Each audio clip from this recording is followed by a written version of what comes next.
uThuli wafika umalume engibeke kusofa engirape. Wabaleka uThuli wagoduka aphinda angawabuyi. And akashongo lutho kubazali. Azange sasho lutho. Ngathi mase ngithola ingane wayijikijela ngamatshe aphahlaza amawindi ngoba ethi yena ufuna ingane yakhe. Angazi noma le ingane yami yini iyona esho kuyona ukuthi ingane yakhe. Understanding. Up until manje ngihambile kuma psychologist ngayidla medication akusizi akupholi usashona nomalume kumahliphi enakuyona impilo engifisela umunye umuntu. Azobhlungu. So ayidluli isidalo lento noma ngabe kuthiwa usahambile kuma psychologist. Akulula ukuthi idlule.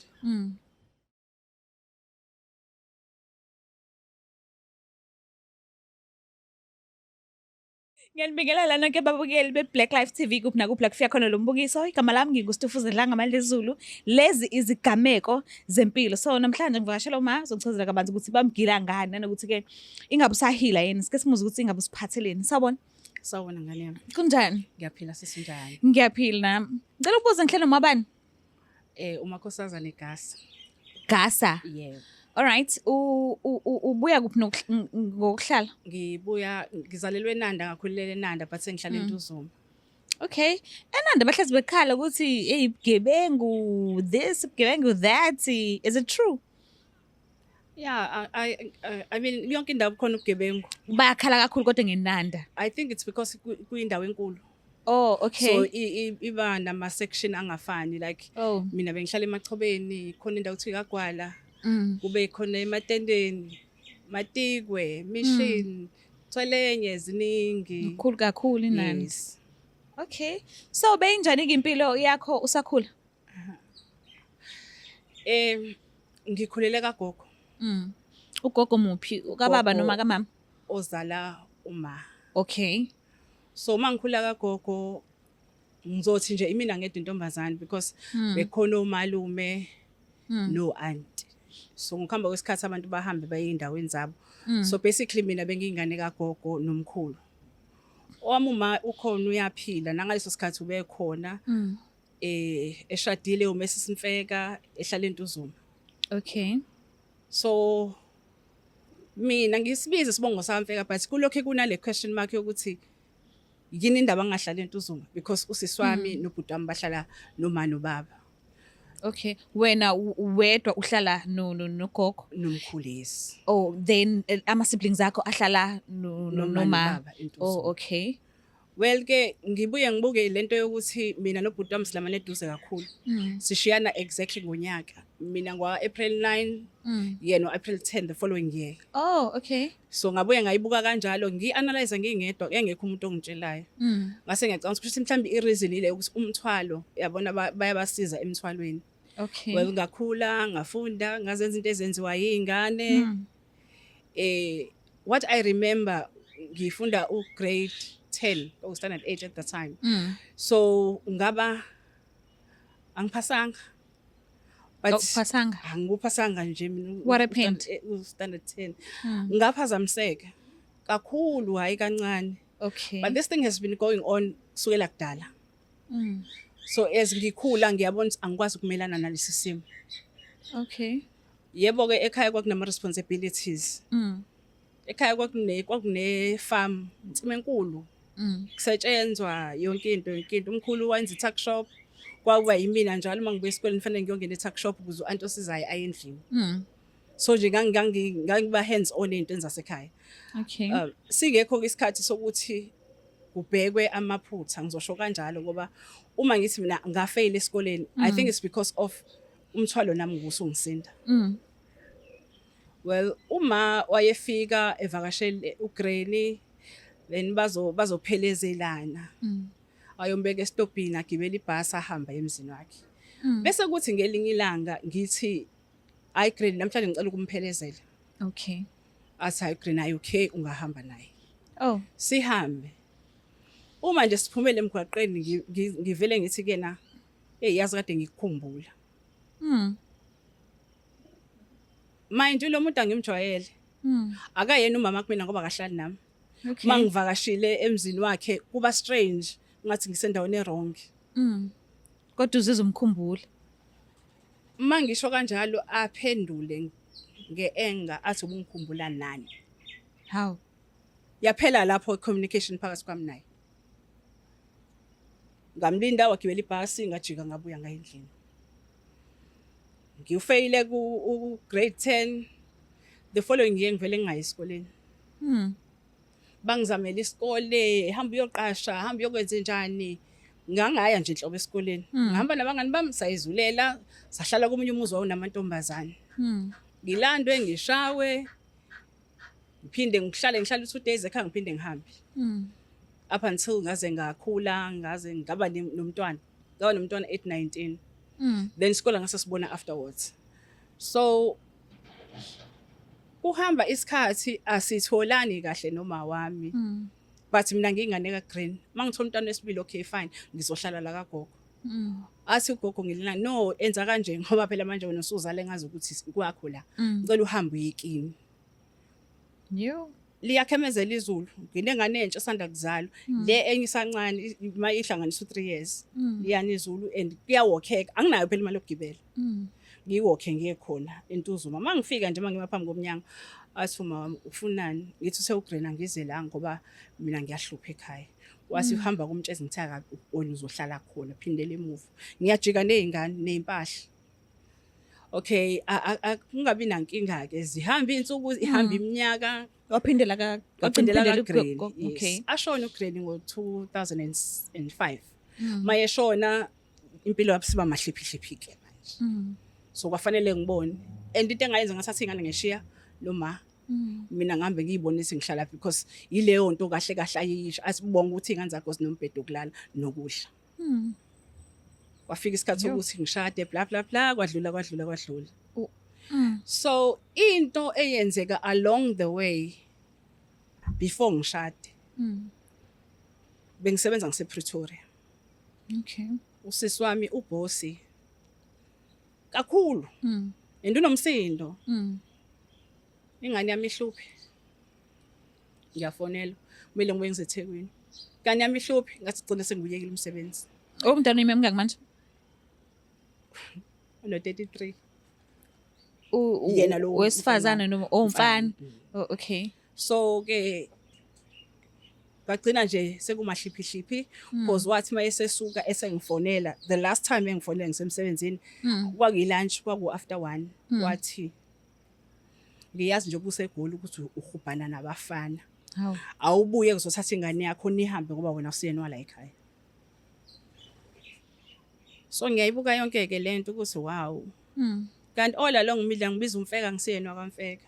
Oh awuso wakho. Angisiyena wakamfeka. Sifika kanjani pho isibongo samfeka kuwena? Why angiyazi into ababevumelene ngayo bandla umuntu neboyfriend yakhe. Because usho mina bengivele ngikhona. Angithi bese kuba ilong lamayo umfana bese kuba ilusisi wami. Just at the time kwakunaleyo nto ukuthi bayavumelana. Kwangabe kusenzeka ke kanjalo because ngeke vele uthande ingane yomunye umuntu. So utholile ukuthi awuso wakamfeka uye wabuza isibongo sakho samampela. Wasibuza. Uye wakutshela mama. Cha. Ngoba umsebenzi umude. I remember kwaku 2009. La ngihlala khona emqashweni ngiphila ngeplate. Iyona ndlela engangiba nendawo yokulala ngayo lethu. Isizathu sokuthi uma angasho ukuthi isibongo sakho wakabani ihlambe ngabe isiphi? Kuzokuba manje angazi yazi. How? Yeah, honestly angazi because ngamfonela ngamcela ngamtshela sekube nenkulumo kanje. So ngenze njani mina ngisuka phi ngiyapi. Wathi baba wakho waseClermont full stop. Okay Clermont kaba. Athi kaZungu ngithi okay. Ngizomfuna ngithole lepho vele wakhipha I think at the time ukushintsha iID kwakusawu 390 kusabheda kakhulu. Wakhipha 390 awujikijela embedeni wathamba ushintsha isibongo. Ngashintsha isibongo ngabuyela kaGasa ngoba yena uMagasa. Kwakukuningi kakhulu ukhula. So angithi manje uGreen akasekho mina naye sicommunicate kahle. Kwenzeka ngelilanga ngiphethe umkhuhlane ngayi clinic. Uma kwenzeke into engangijwayele ukuyibona ngisakhula. Yabo ukubona into ungazi ukuthi kudlula ilo ifu then I started crying. Nayibo ukhalelani lithi angikho right. Then ngase ngiswa kwi psychologist. Yes. So ngafika ngamtshela u-Anita Baker ngathi negama elifana nelomculi kulungile. Ngase ngiyamtshela ukuthi no sisi ngine problem la kwenzeke kanje kwaresurface izinto ezenzeka. So izinto ezenzeka ngize ngifeyila mina esikoleni because umalume wami wayengirape every day. Oh Lord. And wayeyintandokazi. Ngoba uyena oyelast born. Uvika ngokuthi akaphilile engqondweni edla amaphilisi. Uma ngikhuluma noGrain ufuna ngenze njani ngoba ingane yami le. Ngelanga ngiphelezela uma wami ngithi kade ngimkhumbula I was trying to reach out ukuze ngimtshele ukuthi kwenzekani. But akwazanga ngoba wavela kuphendula kabuhlungu. Yes. So usisi wayesebenza ekhaya at the time wahlala eMzinyathi. Uthuli namanje ngisamkhomba ngisho eqhamuka. Uthuli wafika umalume ngibeke kusofa engirape. Wabaleka uthuli wagoduka aphindanga wabuya. And akasho ngolutho kubazali. Asanga sasho lutho. Ngathi mase ngithola ingane wayijikjela ngamatshe aphahlaza amawindi ngoba ethi yena ufuna ingane yakhe. Angazi noma le ingane yami yini iyona esho kuyona ukuthi ingane yakhe. Understanding. Up until manje ngihambile kuma psychologist ngayidla medication akusizi akupholi usashona nomalume kumahliphi and akuyona impilo engifisela umunye umuntu. Azobhlungu. So ayidluli isidalo lento noma ngabe kuthiwa uhambile kuma psychologist. Akulula ukuthi idlule. Into efana nale awukwazi kuba neclosure kuyona. Lokho mina ngiyakuvuma. Awukwazi kuba neclosure. Noma ngazi uthola usizo lingakanani. Iresurface each and every time obona into esondelene nayo. So nje so kuze kube manje nje njengoba ungakwazi ukuxhumana noma akazi azazi ukuthi bekwenzakalani. Ngamtshela. Ngamtshela I think 2 years ago. Wayesukumela phezulu ngalokho.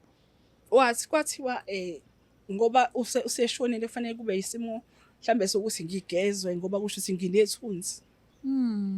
But akakazi azangenzele lonto up until manje.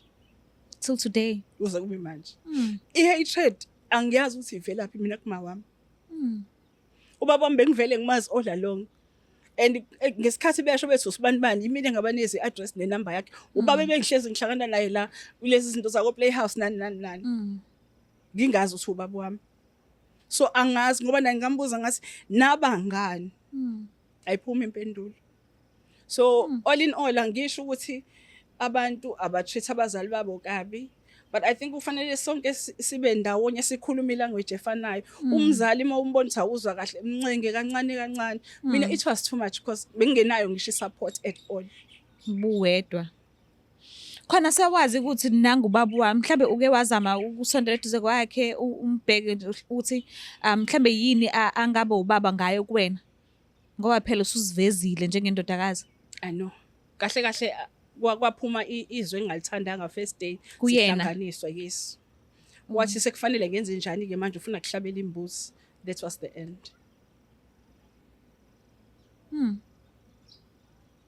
So wavele wagcina nje kanjalo ukukhulumisana naye. Kanjalo nje. Ngeke ngayithola iphone call kuyena last year ethi cela simuphi imali ufuna ke matatiyela ushonelwe ingane yakhe ishona isanda kuzala. Angazi ukukhuluma leyo nto naye. Unfair. Umntwana osanda kuzalwa komfana ntomzana angazi kodwa ingane yakhe kodwa igazi lakho.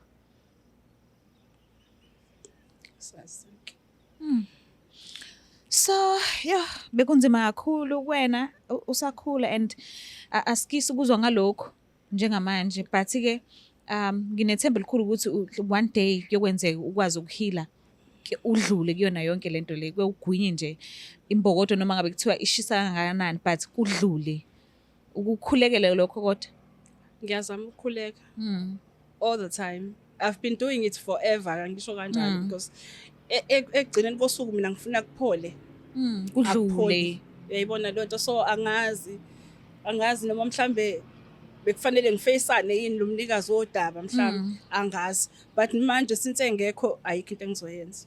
Uye washo kanjani umalume? Natural causes noma mhlambe okunye nje. Ngifonelwa iphoyisa. Kwathiwa kuthiwe sengibulela umalume. Angisahlala njalo naye. bathi bamfice elenga, angazi ukuthi uzihenga kanjani ngomphetho welesikhetini epantry, but into eyatholakala ummese ubona ngathi bamgwaza ngawo. But still angithi angisakhona ukuhlala ekhaya ngoba umalume omdala wavele washiya umuzi wakhe wabuya wathi abantu imigodi makushona uGreen. That is when ngathatha abantwana ngabashiya noma mina ngihamba ngayifunela ukuthi indawo yokuhlala. Ibo bekukuningi kakhulu. Ya kuningi kuthwalekile. All in all nje ngikufisela umuntu nje. Ukhona mhlawumbe indlela olwe ngayo ukuthi nanoma ngabe kuthiwa ke sebekhulile abantwana bakho but ungabadluliseli lenzondo le obukhula unayo uthola kumama but uwenze sure ukuthi ubathanda ngokuphelelisiwe abokwanela nabo ngakho mebechaza ngawo ngolunye usuku. I think kulokho ngikwenzile ukuthi bangithande bangithembe ngibe umama. Yes, ubhuti uno 33 usisi uno 30, right? Bakhulile. So bobabili banaleyo nto usisi financial wise ngeke uzumthinte ngisho ngamnikeza 100 rand uthi ngizothatha next week mase ngiyawufuna kusasa ngithi 10 next week ngiyokuthola. Ubhuti usoft yabona nje yabo. Then engikuthanda kakhulu kuzona ingane zami zo2 nginomncane no 12 years. Bamthanda ngalendlela. Uyazi uneshow yokuthi unobhuti nosisi. Uthando nje olukhulu balekile. So angazi noma besingakangeni nesigameko sethu. Njoba ngiyachaza ukuthi mina engathi okwama kusona isigameko inkila itheka. Ngithanga kuneza ithuba kodwa. Hey ngeke. Hayi ngeke. Izanazo. Angeke kusaluka. Ufuna ukungenzani manje? Izanazo ngifuna ukuzizwa zonke. Hey. Hayi ngeke. Ngeke. Yabo manje usufuna ungikhulumisa indaba. Ngifuna lezo indaba lezo ngicela uzigubhe. Ngicela uzigubhe ngiyazicela. No, ngiprotective kakhulu. And mina ngiyakwazi ukuyivikela. Angikhathali ngathiwani. Asikho isimo engihlangana naso engakwazi ukungena kusona ngiphume ngale. Amaringi ngithiwa wafaka edrobheni ngiyawafaka. Umfana wangikhomba ngommesi wathi uyawafuna. Sase siyaxoxa ke mfana. Ngifaka ingubo side bag. Ukukhomba kwambese usufuna iringi yakho. Masehla nje, mangehla nje eTexini. Ngibona ngiyangale ka Waltons ku Smith Street so ngiyawalk. Angiyezwa phethe komuntu engihambisana naye la. So masifika kusa ujet lapha ekhoneni ku field. Yes. Avela ngiphushela ekhoneni mfana. Athi amaring keep ummesi. Ngathi angibuzwa mina uthi uthini mfana? Asuphe amaring. Ngithi imake nalo udaba. Wena ufuna amaring ami kuphethe ummesa ngithi. Mina na amaring akumina. Wena nje uphethe ummesa ungidedele nami ngikhipha wami ummesa. Bese siyaxoxa. Ahlehle kumfana. Bapha abantu la baphithizeli la. Ababuki nje ukuthi kwenzakalani la. Uyabuka nje umuntu adlule. Hawu, Wahlehla umfana. Ngasondela ngiphethe mmese njalo. Wahlehla umfana ngasondela. Uzwa ngene emgwaqeni phakathi ku field. Wathi awusisi ngiyadlala ngaso ngijwayela ngasebenza mina zokunquma manje abantu bekubuka. Ngeke ngasho ngathi inanda inezinto eziningi. Angithi ke wena ufuna ngikhiphe indaba manje. Iza nazo. Then mase xolisa ukuthi hayibo. Xolisa ngathi isibindi engase nginaso lapha angisazi ngiyisithathe. Lapha unammese. Anginammese. Yena uphethe wakhe. Abaleka kumfana sekulokho kuma imoto nabantu sebeyabuka sebeyakuyahutha.